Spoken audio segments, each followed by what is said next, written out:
जय श्री राम। जी मीडिया की एक खास पेशकश में आपका बहुत बहुत स्वागत है। मर्यादा पुरुषोत्तम भगवान श्री राम को समझने के लिए ऐसे तो असंख्य ग्रंथ हैं, करोड़ों किताबें हैं, किस्से हैं, कहानियां हैं। वाल्मीकि रामायण से लेकर आज तक अपनी अपनी व्याख्याएं हैं। लेकिन धरती पर अगर किसी को भगवान राम को व्यावहारिकता में उतारना हो, आदर्शों को अपने जीवन में उतारना हो, तो ये कहना गलत नहीं होगा कि लोग संत मुरारी बापू को सुनते हैं। और आज हमारे साथ करोड़ों लोगों के चाहने वाले, असंख्य बार राम कथा कह चुके, अलग अलग संदर्भों को आपके हिसाब से ढाल चुके भगवान मुरारी बापू हमारे साथ हैं। सर, आपका बहुत बहुत स्वागत है। ये भी एक संयोग है कि इस वर्ष सावन 2 बार आ रहा है, यानी 2 महीने का आ रहा है। और इस सुखद संयोग में एक अनोखा प्रयोग मुरारी बापू करने जा रहे हैं। पहली बार देश में 12 ज्योतिर्लिंगों में एक साथ राम कथा का एक सिलसिला चलेगा, जो लगातार चलता रहेगा। जुलाई के मध्य महीने से शुरू हो जाएगा। बापू, सबसे पहले इस यात्रा के बारे में बताइए। शायद ही किसी ने सोचा होगा कि 12 ज्योतिर्लिंग भगवान शिव, भगवान राम के साथ इस तरह पिरोए जा सकते हैं। वैसे तो हमारे देश में यात्राएं तो होती रहती है। देहातों से बसें जाती हैं, ट्रेन में लोग जाते हैं, जितनी जैसी पहुंच। ये 12 ज्योतिर्लिंग की जो यात्रा है वो ट्रेन में होने जा रही है। पहले तो मैं इतना ही कहूँगा कि जिसने ये मनोरथ किया कि ऐसा करें, और मेरी अंतःकरण की प्रवृत्ति ने भी उसमें हाँ कही जी। लेकिन मेरी दृष्टि में इसकी कोई विशेषता नहीं है। जैसे यात्राएं होती है, लेकिन विशेषता मात्र यही है कि सब ट्रेन में जाएंगे। 12 ज्योतिर्लिंग में जहाँ ठहरेंगे वहाँ 3-4 घंटा जो समय होगा, कथा होगी पहले दिन की, दूसरे दिन की, जय जहाँ जहाँ ठहरेंगे। तो मेरी दृष्टि है ये सनातनी, वैदिक, आध्यात्मिक, सांस्कृतिक और भारतीय शब्द यूज करूँ तो इसका बहुत विशाल अर्थ है। ऐसी ये यात्रा है जो यात्रा के रूप में वास्तविक है कि हम जा रहे हैं, आएंगे, वास्तव हकीकत है। लेकिन ये वास्तविकता को केंद्र में रखते हुए हम उसका तात्विक और सात्विक पारमार्थिक अर्थ खोजने की कोशिश करेंगे। और मेरा उपदेश नहीं होगा, कोई नया संदेश नहीं होगा, मेरे श्रोताओं के माध्यम से पूरे जड़ चेतन के साथ संवाद होगा। और 12 ज्योतिर्लिंग में ये कथा कहने का एक मतलब ये है कि हमारे जगतगुरु आदि शंकराचार्य भगवान ने 4 पीठ स्थाप करके भारत को अखंड रखा था, पूर्व, पश्चिम, उत्तर, दक्षिण। आप देखिए भारत का मानचित्र, तो 12 ज्योतिर्लिंग भी पूरे भारत को कवर किए हुए। इधर उत्तर में जाओ तो केदार है जी, साउथ में जाओ तो रामेश्वरम है जी, पूर्व में आप जाओ तो वहाँ 2-2, 3-3 है, और पश्चिम में आओ तो हमारा द्वारका के पास नागेश्वर है। तो ये पूरे भारत की एकता का, और एकता के साथ एकेश्वरवाद कि ये सब है। और श्रद्धा जगत की दृष्टि से देखें तो हम जानते हैं कि हम तो ये बात मानने वाले हैं कि हर कंकर शंकर है जी। लेकिन ये जो है ये विशेष रूप में स्थान पर विराजित है, विशेष रूप में उसकी पूजा अध्ययन, तो वहाँ एक ऊर्जा है, वहाँ एक चेतना का विशाल प्रवाह चल रहा है जी। तो इसका दर्शन करने के लिए, और मुझे लगता है कि इतना दुर्गम कार्य है, लेकिन मेरा हनुमान जी पर भरोसा होता है। और हनुमान चालीसा में लिखा है कि दुर्गम काज जगत के जेते, सुगम अनुग्रह तुम रहते। इसका यदि अनुग्रह हो जाए तो कैसा भी दुर्गम काज जी सुगम हो सकता है। लेकिन जो आयोजन में है, जिसका मनोरथ है, जो निमित्त बने हैं, ये पूरी युवा टीम, रुपेश से लेकर मदन भैया से लेकर अथवा तो पूरी किनकन का नाम, ये पूरी टीम बिल्कुल हेत के लिए अहेतु ये यात्रा का आयोजन कर रहे हैं। तो मैंने इसका स्वागत किया और ये एक प्रकार का एक सेतु बंध है देश में और दुनिया में। ये जोड़ने की प्रक्रिया की आज सर्वाधिक आवश्यकता है। हम कटे जा रहे हैं किसी न किसी विचारों से, घटनाओं से, मानवीय स्वभाव के कारण एक दूसरे बिलग होते। मुझे लगता है कि ये यात्रा, मैं कोई और नाम नहीं दूंगा इस यात्रा, क्योंकि यात्रा ये कहीं चलती है, सब करते हैं जी। लेकिन ये यात्रा नेक यात्रा है और एक यात्रा है। जी तो इस माध्यम से जैसे भगवान राम ने सेतु बंद किया, सबको जोड़ा, पत्थरों को, राक्षसों को, बंदरों को, रीछों को, मनुष्यों को, सबको एक किया। तो भारत का ईश्वर कौन है? सेतु। सेतु ही भारत का ईश्वर कि समन्वय, संवाद, जोड़ना। तो बीज बो रहे हैं। जैसे आपने कहा ये समन्वय और सौहार्द को जोड़ने वाली यात्रा है, और आपने ये भी कहा कि भारत में आज वो परिस्थितियां नहीं हैं, हम एक नहीं हैं। आपको ऐसा लगता है, आप जब जब सनातन परंपरा की बात करते हैं तो हम अक्सर सुनते हैं आप राम की बात तो करते ही हैं, आप अल्लाह की भी बात करते हैं। तो क्या सनातन परंपरा में राम और अल्लाह एक हों, ऐसी परिस्थितियां आप देश में देखते हैं? देखो, सर्वम खलु इदम ब्रह्म, ये मेरे बोल नहीं है, वेद के बोल है कि हम भारतीय सनातन और वैदिक परंपरा वाले सर्व में ब्रह्म दर्शन करते हैं। तुलसीदास जी का जो शास्त्र लेकर मैं बोल रहा हूँ उसमें सिया राममय सब जग जानी, करो प्रणाम जोरी जुग पानी। आपको पूरा जगत सीताराम। हमारे गुजरात के, सौराष्ट्र के नरसिंह मेहता का नाम विश्व में प्रसिद्ध है, जिसका पद वैष्णव जन तो ने कही है, विश्ववंदी गांधी बापू ने वैश्विक बना दिया जी। उसमें भी लिखा है कि सकल लोकमा सहुने वंदे। सनातन धर्म, वैदिक धर्म, हिंदू धर्म, जो नाम देना चाहो, ये केवल नाम है, लेकिन उसकी उदारता आकाश से भी ज़्यादा है। और आकाश में हर नक्षत्र को हमें कबूल करना पड़ता है, इसलिए नाम भेद है। सत्ता, परम कबीर साहब को मैं कोट करूँगा साहेब बंदगी के साथ कि कबीरा कुआ एक है, पनिहारी अनेक, बर्तन सब न्यारे भये, लेकिन पानी सब में एक। तो तत्व तो एक ही है, और ये हमारी उदारता का प्रतीक है सनातन। वेद कहता है आनो भद्रा कृतवो यंतु विश्वतः। हमको जहाँ से शुभ मिले, जो विश्व के कल्याण, वो हम लेने के लिए खिड़कियाँ खुली रखते हैं। तो ये तो उदारता है। उसमें अल्लाह भी समाहित है। परम सत्य जो जहाँ जहाँ सत्व तत्व है, शुभ हो जी, ये सब वंदनीय है। जी, जो सनातन की अवधारणा आपने अभी अभी समझाई, आप अक्सर यही बताते हैं, फिर ऐसे देश में राम मंदिर बनने में इतना समय लग जाता है, ये अवधारणा अब तक लोगों तक नहीं पहुंच पाई, कहाँ कमी है? अब देखो, ये भूतकाल हो गया, 70 साल हो गई, इससे पहले की भी बात है जी। इच्छा शक्ति नहीं रही होगी, न जाने इंसान के मन में कौन कौन हेतु होंगे।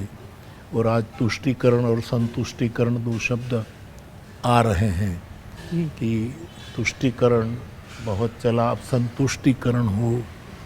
तो संतोष और संतुष्टि ये हमारा आध्यात्मिक शब्द है।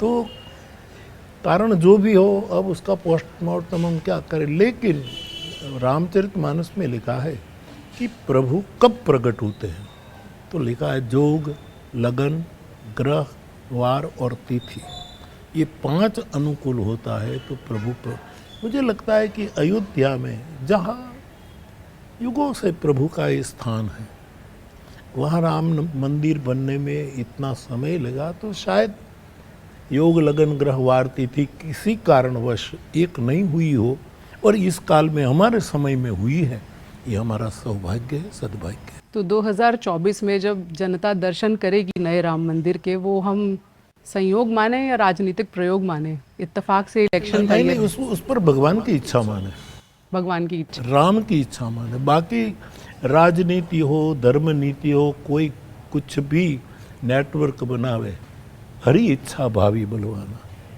जी राम को जब आना था तब उसने ये पकड़ लिया और हमारी आंखें बेताब है कि 24 में जो डेट हो। और मेरा तो ये भी मनोरथ में आपके चैनल के द्वारा कह दूं, पहले भी बोला कि राम मंदिर में भगवान का दर्शन जब खुला हो जाए तब मैं इन लोगों की मंजूरी लेकर मैं वहाँ 9 दिवस की राम कथा करने क्या वाला हूँ बात है। कि हमारे ठाकुर पधारे में एक बार एक अनुष्ठान मैं भी कर लूँ। जी, तो वो वर्ष 2024 होगा अभी तक जो लगता है, जब संत मुरारी बाबू भी राम मंदिर में राम कथा कहेंगे। आपने आप ही को मैंने सुना तो उसी को कोट करती हूँ, आप कहते हैं कि राम साध्य हैं, लेकिन जिस तरह से जो आपने कहा ये ग्रह काल की गणना है कि भगवान राम को अभी आना था, राम अभी आध्यात्म से राजनीति में भी हैं, तो राम साध्य हैं, साधन हैं? नहीं, राम साध्य है जी, राम साध्य, राम साध्य। हाँ, कभी कभी हमारा स्वार्थ, हमारी अच्छी मैली मुरादें उसको साधन बनाने की कोशिश जरूर करते हैं, लेकिन साधन में भी यदि राम है तो चिंता नहीं, हराम नहीं होना चाहिए। बहुत बड़ी बात आपने कही। क्योंकि राम के नाम हराम नहीं होना चाहिए।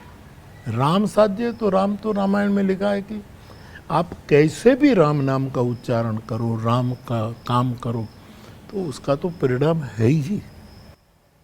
चाहे आप राजनीतिक इच्छा के लिए राम बोले, लेकिन राम जो तो भी बोल करो, लेकिन एक वस्तु समझ ले, पकड़ना तो पड़ रहा है राम को। कैसे? अब इतनी साल तक नहीं हुआ, अब हो रहा है, तो सब राम मंदिर जाने लगे हैं, सब पहले ऐसा कहाँ था? सब देव दर्शन को जा रहे हैं, तो अच्छी बात है। बापू, आप इतने वर्षों से राम कथा करते हैं, युवाओं को अपने साथ आप कैसे जोड़ते हैं? बच्चे भी आते हैं आपकी कथा सुनने के लिए, उनको जोड़ने के लिए क्या आपको राम कथा के स्वरूप को, प्रसंगों को उनके हिसाब से ढालना पड़ता है? नहीं, मेरा एक बहुत मेरे लिए और जगत को फायदा हो तो मुबारक, मेरा एक सूत्र है कि मैं किसी को सुधारने का संकल्प करके निकला नहीं। मेरा सुधारने का कोई मिशन नहीं है, मेरा स्वीकार करने का मिशन है। जो भी है उसको स्वीकार करो। इसलिए मेरे पास बच्चे भी आते हैं, युवान भी आते हैं। मैं उसको डांटता नहीं कि तुम अधर्मी हो, तुम ऐसा काम करते हो, तुम फला, मैं डांटता नहीं, उसको मोहब्बत करता हूँ। और जगत को डांटने से संघर्ष होता है जी, प्यार करने से समर्पण होता है। तो मेरे जो फ्लावर्स है, मैंने दुनिया को कहा है कि मेरा कोई फॉलोअर्स नहीं है, मैं न किसी का गुरु हूँ न कोई मेरा चेला है, मैं केवल मेरा त्रिभुवनदास दादा का जो इस चित्र है जिसके पास से मुझे राम है, मैं उसका एक आश्रित मात्र हूँ। तो मेरे सब फ्लावर्स हैं और मैं युवाओं को ही आह्वान करता हूँ। मैं कहता हूँ बूढ़ों से मार्गदर्शन लो, आशीर्वाद लो, बच्चों से भी कुछ अच्छी चीज़ मिले तो स्वीकार करो, अहंकार छोड़कर। लेकिन क्योंकि राम का नाम और राम का काम, ये जुगपत निर्वाह तो युवान ही कर पाएगा। ये प्रश्न मैंने आपसे इसलिए पूछा क्योंकि हाल ही में आदि पुरुष की बहुत चर्चा हुई और उनका तर्क ये है कि हमने बच्चों तक राम कथा को पहुंचाने के लिए ऐसे शब्द और ऐसे डायलॉग्स का इस्तेमाल किया। आपकी भी कथा बच्चों तक पहुंचती है? मुझे तो ये लगता है कि हमारे पास सर्वोत्तम अथॉरिटी वाल्मीकि रामायण है, जो आदि, इससे पहले जगत में कोई ग्रंथ नहीं था, कोई श्लोक नहीं था जी, इसलिए वाल्मीकि को हम आदि कवि कहते हैं। और उसके बाद रामायण तो कई हैं, साउथ में भी रामायण, बंगाल में भी, उड़ीसा में, हर प्रदेश की अपनी अपनी रामायण। और जब हम कहते हैं कि शतकोटि प्रविस्तनम, राम कथा 100 कोटि है। इसका मतलब प्रत्येक व्यक्ति की एक एक राम कथा होती है। हमारे गांव का एक चरवाहा एक गीत में रामायण गाता है तो अपनी राम कथा है, सबकी अपनी कथा। लेकिन जो साधार जिसको कहे वो वाल्मीकि है। और वाल्मीकि के बाद मैं तुलसी का रामचरितमानस गाता हूँ इसलिए नहीं, लेकिन नाभाजी ने कहा है कि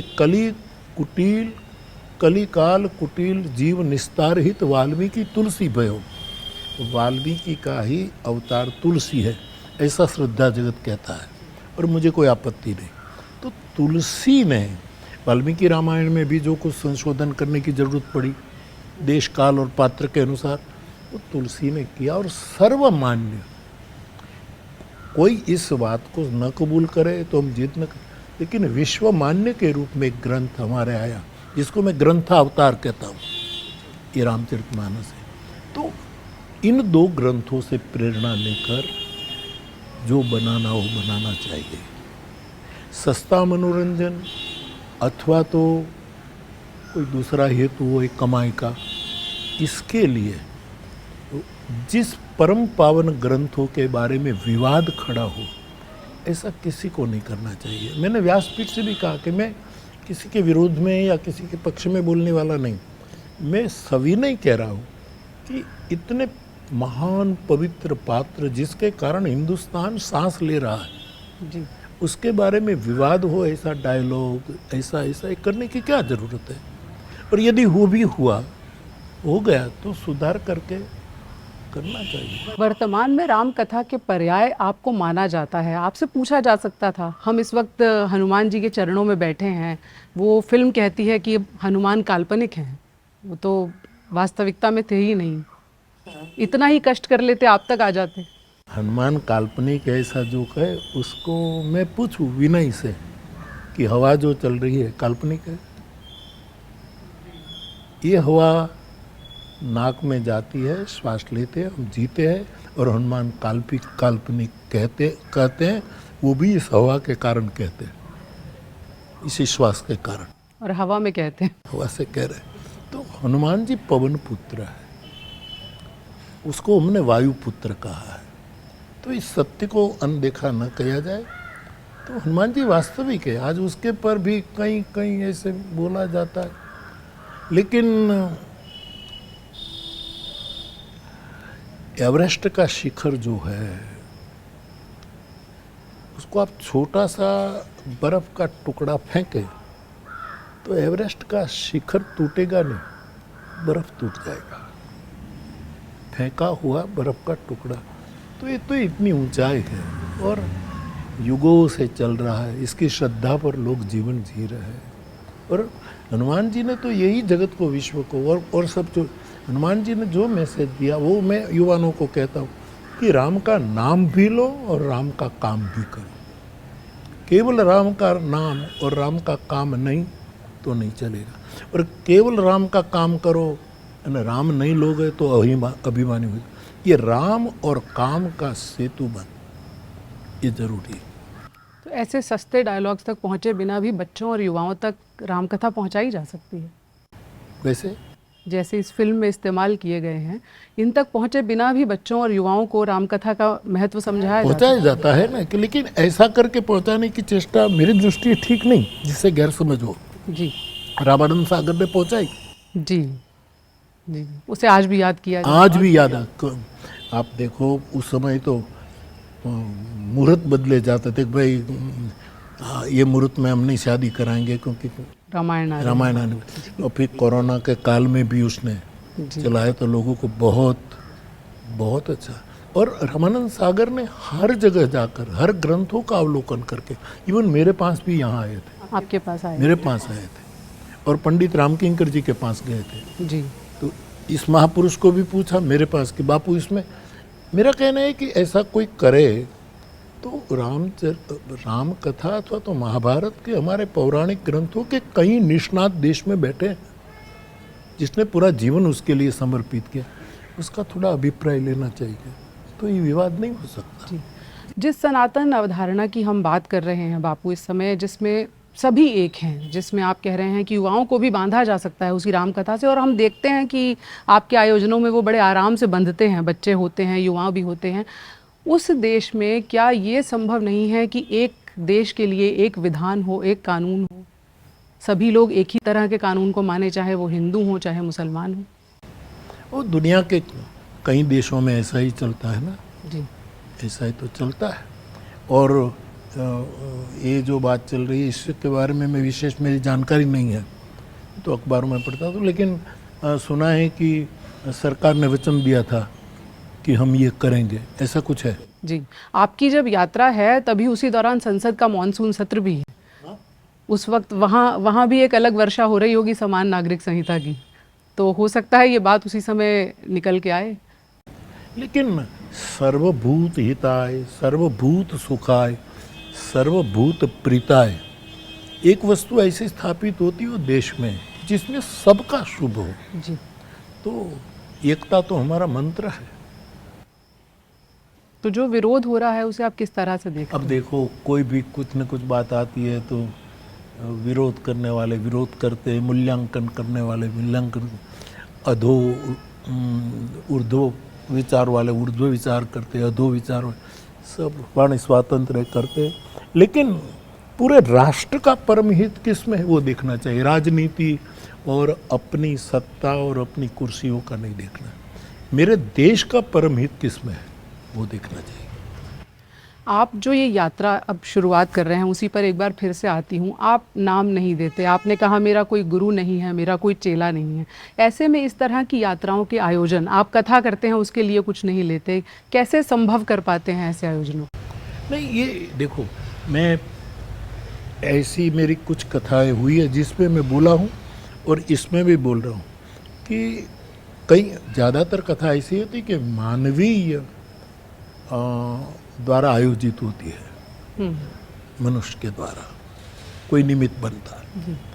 और जैसे तीर्थों में यात्रा कथाएं होती है, तो इसमें मेरा निज मत है, मैं प्रमाण नहीं दे पाऊंगा, लेकिन है तो है मेरा, ये मेरी निष्ठा है।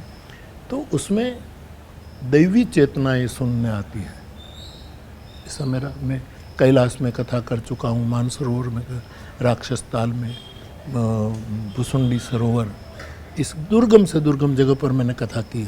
मेरा ये अनुभव है। कोई मुझे कहे कि प्रमाण दो तो मैं नहीं दे पाऊंगा, लेकिन मेरा अनुभव है और आपसे कोई प्रमाण नहीं मांगता। तो ऐसे जो मानो के ज्योतिर्लिंग की कथा, इसमें मुझे लगता है कि आयोजक मेरा कैलाशपति महादेव है। क्या ये परम चेतना इस कथा चाहती है वो, और मानव सुनने आएंगे, जो आ पाएंगे वो इसका लाभ लेगा। जी, 1008 लोग ट्रेन के जरिए इस ज्योतिर्लिंग सर्किट, हम इसे कह सकते हैं, उसका हिस्सा बनेंगे। केदारनाथ में आप सबसे पहले कथा कहने जा रहे हैं। भगवान शिव का स्थान है वो, शिव भगवान राम को अपना आराध्य मानते हैं और भगवान राम भगवान शिव को, तो क्या कुछ विशेष इस बार राम कथा में रहेगा? हाँ, ये तो है ही कि शिव राम को मानते हैं, राम शिव को मानते हैं। रामेश्वर की स्थापना की तो राम जी ने कहा कि जो मेरा भजन करे और शिव का निंदा करे तो उसकी दुर्गति होगी। मैं और शिव, तो ये एक शिव मानो कल्याण और राम मानिए आराम, तात्विक अर्थ ले लो। तो कल्याण और आराम को आप विलग नहीं कर सकते। हमें आराम मिले तो ही हम कल्याण प्राप्त कर सकते हैं, हमारा कल्याण हो तो ही हमें आराम मिलता है। तो हरिहर एक स्वरूप, ये एकता है। जब वैष्णवों में एक मंत्र है, 12 अक्षर मंत्र, ओम नमो भगवते वासुदेव, 12 अक्षर का मंत्र, ये वैष्णव का है जी। ये 12 ज्योतिर्लिंग है, ये शिव। तो एक 12 अक्षर का मंत्र और ये 12 ज्योतिर्लिंग, ये एक वैष्णवी और शैवी परंपरा का जोड़ है, ये जोड़ है जी। और ये बहुत बड़ी एकता का प्रतीक है जो भारतीय वैदिक परंपरा से चला आ रहा। इस कथा के माध्यम से हम भी ये उम्मीद करेंगे कि जब ये पूरा सिलसिला चल रहा होगा तो देश में एक अलग प्रकार की ऊर्जा भी ज़रूर, जैसे आपने कहा कि भगवान शिव जहाँ होते हैं वो ऊर्जा की जगह भी होती है। जिस अनरेस्ट को हम लोग फील करते हैं या एक परसेप्शन भी है देश में कि अभी थोड़ा अनरेस्ट है, हम कट गए हैं, हम कटे हुए हैं, आप लोगों को क्या संदेश देना चाहेंगे कि वो जिस एकाग्रता की आप बात कर रहे हैं कि लोग एक हों, एक तरीके से सोचें, और चाहे वो सनातन की अवधारणा हो, हिंदू राष्ट्र की अवधारणा हो, या जिसका भी अपना मानने का मत हो, उसको वो एक नज़रिए से देख पाए? नहीं, आजकल जो एक सूत्र जो आ रहा है मुझे अच्छा लगता है कि एक तो वसुधैव कुटुंबकम, ये आजकल का नहीं है, शताब्दियों पहले से उदार चरितानाम वसुधैव, पूरी वसुधा को एक परिवार समझे, ये केवल भारत ही कह सकता है और कोई नहीं कह। और वन नेशन वन फैमिली, ये भी मुझे बहुत अच्छा लगता है। वन फ्यूचर, सबका एक भाग्य हो, सब एक परिवार हो और सबका एक राष्ट्र हो जिसमें समानता से समादर प्राप्त करके इज्जत से सब निर्भयता से जी सके। तो ये तो सब वैश्विक सूत्र है। हमारे देश के लोग तैयार हैं सूत्र में बंधने के लिए? नहीं, तैयार होना पड़ेगा, मुझे लगता है होना पड़ेगा क्योंकि सत्य चलता है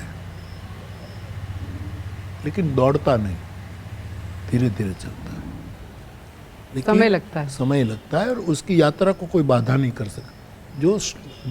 जो एक निश्चित गति से चलता है सत्य, झूठ बहुत दौड़ता है, उसको कभी ठोकर आए या कभी गिर जाए कोई ठिकाना नहीं। तो सत्य की एक अपनी गति शाश्वत है ना, इसलिए इसका परिणाम तो इतने सालों के बाद देखो, राम मंदिर हुआ ही, होना ही था। हाँ, तो हुआ और अगले साल में हम घंटारों सुनेंगे। उसका आपको लगता है 2024 में जो लोग राम का नाम लेकर राजनीतिक मैदान में कूदेंगे उन्हें फायदा मिल सकता है? राम का स्मरण करेंगे, इन सबको फायदा मिलेगा, लेकिन अपने पात्र गंदे होंगे। तो बुद्ध जब एक बार भिक्षा लेने गए और कहा कि आशीर्वाद दो, भिक्षा देने वाले ने आशीर्वाद दो, तो कि ठीक। तो बुद्ध अपने भिक्षा पात्र में कीचड़ डालकर गए थे, तो खीर दे रहे थे, उसने कहा कि तथागत इसमें तो कीचड़ है, इसमें मैं खीर डालूंगी तो खीर भी बिगड़ जाएगी, तो पहले साफ करो। तो बुद्ध ने कहा कि पहले तेरा अंतःकरण साफ कर, मेरा आशीर्वाद तो खीर है, अमृत है, लेकिन तेरा भिक्षा पात्र यदि ठीक नहीं है तो मेरा आशीर्वाद बिगड़ जाएगा। चलते चलते आपसे एक आखिरी सवाल ये है कि आप जिस कार्य को करने जा रहे हैं, ऋषिकेश केदारनाथ से शुरू होकर गुजरात सोमनाथ तक, इतनी ऊर्जा इस उम्र में कहाँ से आती है? देखो, उम्र अभी नाव में 78 रनिंग हूँ, यंगेस्ट एट 78, यंग एट 78 जैसे लेकिन बात यह है कि शरीर की ऊर्जा तो उम्र होती है तो थोड़ी कम होती ही है। जैसे आँख में तकलीफ होती, जिसको होती हो, मैंने तो भगवत कृपा है कि अभी मैं बिल्कुल फिट हूँ, बिल्कुल फिट हूँ, लेकिन ये होती है। तो उम्र होने के कारण ऊर्जा तो कम होती, उत्साह कम नहीं होना चाहिए, ये उत्साह है। उत्साह का अर्थ है एक बहुत ऊपर की सोच, निम्न सोच नहीं। ये देखो, रामकथा के लिए लिखा है कि सकल लोक जग पावनी गंगा, इस समस्त लोक मेरे लिए, मेरे द्वादश ज्योतिर्लिंग को कथा सुनाने जा रहा हूँ। ये कथा केवल भारतवर्ष की न रहे, लेकिन उसका नाद, उसके शब्द, उसका सूर, लोगों की श्रद्धा, गुणातीत श्रद्धा, जागृत विश्वास, परिपक्व निष्ठा, उसके असर तो सब जगह होगी ही होगी। और हमें पूरी उम्मीद है। इसी के साथ हम आपको शुभकामना देते हैं इस नेक कार्य के लिए। तो मुरारी बापू ने सारी बातों को आध्यात्म से लेकर राजनीति तक एक ही बात में कह दिया कि जा पर कृपा राम की होई, ता पर कृपा करे सब कोई, पर शर्त यह है कि पात्र गंदा नहीं होना चाहिए। इसी एक बात में आप समझ सकते हैं कि हमारे आपके लिए बहुत बड़ी सीख छिपी है। जी मीडिया में हमारी इस खास पेशकश में फिलहाल इतना ही। नमस्कार। आपके आप तलगाजड़ आए हमारे गांव में छोटे से, मेरा सौभाग्य है। और हनुमान जी के चरणों में बैठकर आपसे बातचीत हुई, मुझे प्रसन्नता हुई। और आपके सभी दर्शकों के लिए मेरी ओर से अधिक सावन और कल गुरु पूर्णिमा की बधाई, और सावन की भी बहुत बहुत बधाई। सभी को प्रणाम। जय सिया राम। जय श्री